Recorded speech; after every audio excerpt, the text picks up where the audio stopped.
ओम ब्रह्म सत्यम सर्वधार।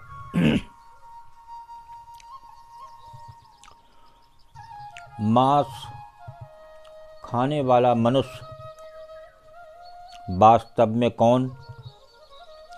तो आज बहुत ही सुंदर कबीर वाणी देखिए। बहुत लोग मांस का भक्षण करने वाले मिल जाएंगे, लेकिन किसी का जीवन शांतिमय व्यतीत नहीं होगा। एक बेचैनी लेके वो जीवित रहता है। तो देखिए, एक स्वामी विवेकानंद जी का नाम आपने ज़रूर सुना होगा। तो वो ये एक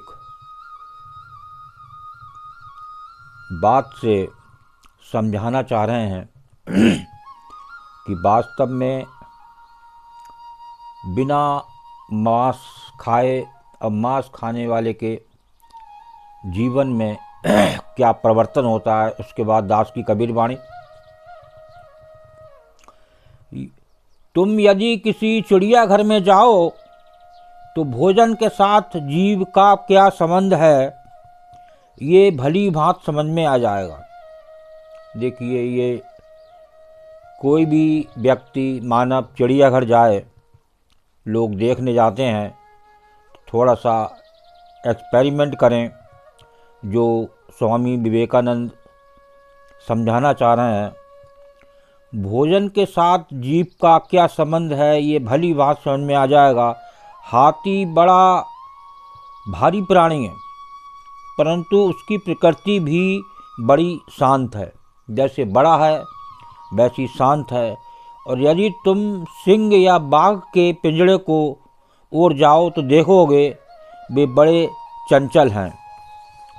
तो देखिए, इसी प्रकार से ये मानव चंचल होता है, उसका मन शांत नहीं होता। जब मन शांत नहीं होगा तो सिमरन पूजा में नाम मात्र के लिए लगेगा, अब वो फिर बेचैन हो जाएगा। जैसे बाघ या शेर पिंजड़े में देखा होगा आपने, इधर से इधर घूमते रहते हैं, क्योंकि बड़ी बेचैनी में रहते हैं, क्योंकि वो मांस का भक्षण करते हैं।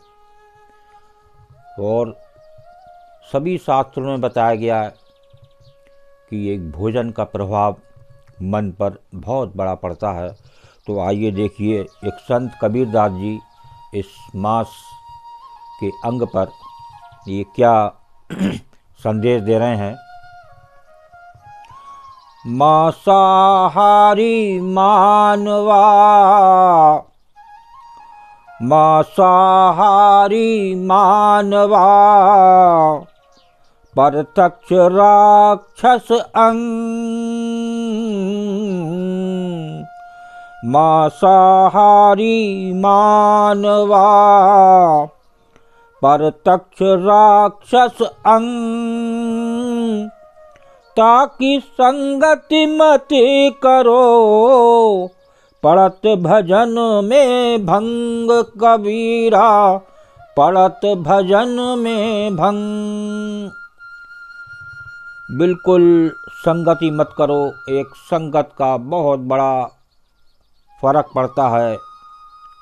तो ये देखिए क्या बता रहे हैं, मांस भक्षण करने वाला मनुष्य तो प्रत्यक्ष राक्षस का शरीरधारी ही है।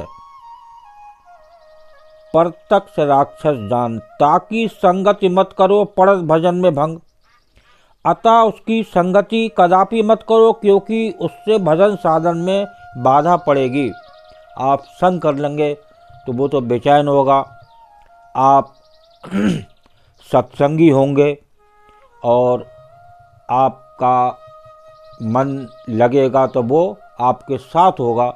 वो आपको लगने नहीं देगा, कहेगा भाई ये क्या कर रहे हो, संसार में आए हो तो कुछ तो करो, भगवान का नाम रोशन करो। तो देखिए, वो राक्षस प्रकृति का अभी आपने श्रवण किया विवेकानंद जी का, कि एक हाथी को देखिए और जो मांस का भक्षण नहीं करता। और एक बाघ या शेर को देखिए, वो पिंजड़े में किस प्रकार बेचैनी से इधर से इधर कभी भी मौका लगे आप देखना तो ये समझ आ जाएगा वो बेचैन होता है मांस से। तो ये एक सत्पुरुष समझा रहे हैं। और आगे सुनिए वाणी, बहुत ही जबरदस्त वाणी। मांसाहारी मानवा, मांसाहारी मानवा, परतक्ष राक्षस जान।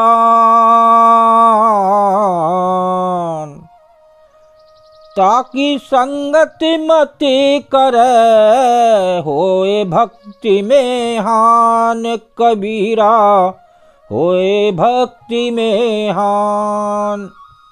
मांसाहारी मानवा, परतक्ष राक्षस जान। ताकि संगति मत करे, होए भक्ति में हान। मांसाहारी मनुष्य को प्रत्यक्ष राक्षस ही जानो, उसकी संगति बिल्कुल मत करो, क्योंकि उससे भक्ति साधना में हानि होगी। और इसका भाव के लिए बता रहे हैं कि जीवन कल्याण के लिए भक्ति साधना परम आवश्यक है। अतः जिसके द्वारा उसमें हानि पहुंचती है उसका साथ छोड़ देना चाहिए। देखिए यहाँ साथ छोड़ने की बात हो रही है। अगर आप साथ नहीं छोड़ेंगे तो बात नहीं बनने वाली। देखिए आगे वाणी को श्रवण करते हैं। मांस खाए ते 150, मांस खाए ते 150, मत पीबे सोनी। कुल की दुर्मति परिहर, कुल की दुर्मति परिहर, राम कहे सो ऊंच कबीरा, राम कहे सो ऊंच। मांस खाए ते 150, मद पीबे सो नीच। कुल की दुर्मति परिहर, राम कहे सो ऊंच। मांस खाने वाले सब मूढ़ अछूत हैं। देखिए यहाँ मूढ़ मूर्ख और अछूत हैं। और मदरा पीने वाले सब अधम प्रवृत्ति के हैं। देखिए जो मदरा पीते हैं उनको अधम प्रवृत्ति का बता रहे हैं। कुल परंपरा में प्रचलित कुबुद्धि यानी मांस मदरा के खान पान की कुमति का परित्याग कर जो अंतर्यामी परमात्मा राम का सुमिरन करता है वही श्रेष्ठ है। देखिए श्रेष्ठ कौन है ये आपने अभी सेवन किया। मांस खाए ते 150, मद पीवै सो नीच। कुल की दुर्मति परिहरै, राम कहे सो ऊंच।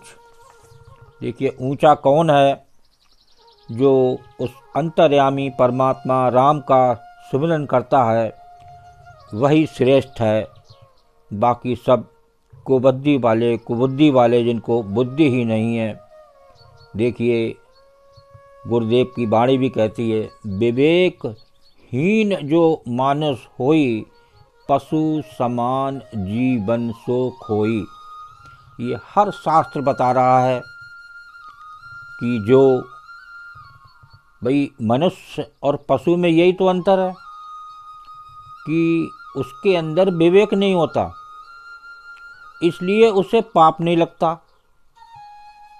जो पशु होता है उसे पाप नहीं लगता। और ये मानव के अंदर विवेक है। अब वो विवेक होते हुए भी मांस का सेवन करे और मदिरा का सेवन करे तो वो बुद्धिहीन हो गया, कुबुद्धि वाला हो गया।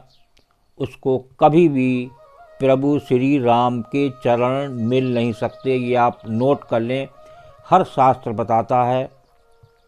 तो इस पर विचार करें, कोशिश करें कि आप बड़े बड़े प्रेमी जो सामने गुरुदेव बैठे हैं उनके सामने आए, उनके चरणों में लगे। आज आप पहचान नहीं पाएंगे अगर कोई प्रेमी, पहली बात तो प्रेमी ही एक दो रह गए, बाकी सब एक एक करके इस संसार से उनके चरणों में चले गए। तो देखिए एक सत्पुरुष होता है, प्रभु श्री राम में कितनी बड़ी थी कि अंत समय तक उन्होंने युद्ध नहीं किया और रावण के पास संदेश भिजवाए गए कि वो अगर जानकी जी को वापस कर दे तो युद्ध को रोक दिया जाएगा और जो लंका का सर्वनाश होने वाला था वो रुक सकता है। लेकिन एक कहते ना, विवेकहीन जो मानुष होई, पशु समान जीवन सो खोई। तीनों लोकों का स्वामी, सब उसके भाई और उसकी पत्नी ने बहुत कोशिश कर ली किसी तरह उस रावण के समझ में आ जाए। इतना बड़ा भक्त और प्रभु श्री राम से ज़्यादा पैसा, सोने की लंका, उसके बाद भी देखिए विवेक नाम की चीज़ नहीं थी। तभी वो माता सीता को चुरा लाए और देखिए लंका का सर्वनाश हो गया। और कितना बड़ा युद्ध हुआ जो आज शास्त्रों में लिखित है, सब जानते हैं कि रावण कैसा था। और देखिए फिर भी वो तीनों लोकों का स्वामी था, इसलिए उसको देखिए प्रभु श्री राम के द्वारा उसका संहार हुआ। तो ये बहुत बड़ी बात है, कहीं ना कहीं उसके कर्म अच्छे थे तो वो इसलिए देखिए प्रभु हूँ। सबने देखा कि इतना बड़ा उसने प्रभु श्री राम के साथ में व्यवहार किया, उसके बाद भी उसको प्रभु की शरण मिले और वो उस संसार से विदा हो गया।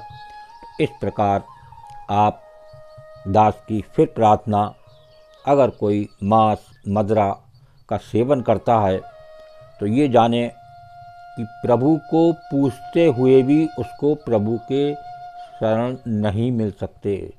अगर प्रभु के चरण चाहिए तो ये मांस मदिरा को छोड़ना होगा, तभी आपका प्रेम, आपका वो प्रभु ग्रहण करेंगे और आप एक अच्छे व्यक्ति, सुंदर व्यक्ति समझे, आप उनकी नज़रों में चुने जाएंगे और आपको निश्चित ही सफलता मिलेगी और वो प्रभु का प्रेम भी मिलेगा। ओम ब्रह्म सत्यम सर्वदा। दास का अगर ये चैनल अच्छा लगा हो तो ज़रूर शेयर करें और चैनल को सब्सक्राइब जरूर करें ताकि और भी लोग इसका आनंद ले सकें। ओम ब्रह्म सत्यम सर्वदा।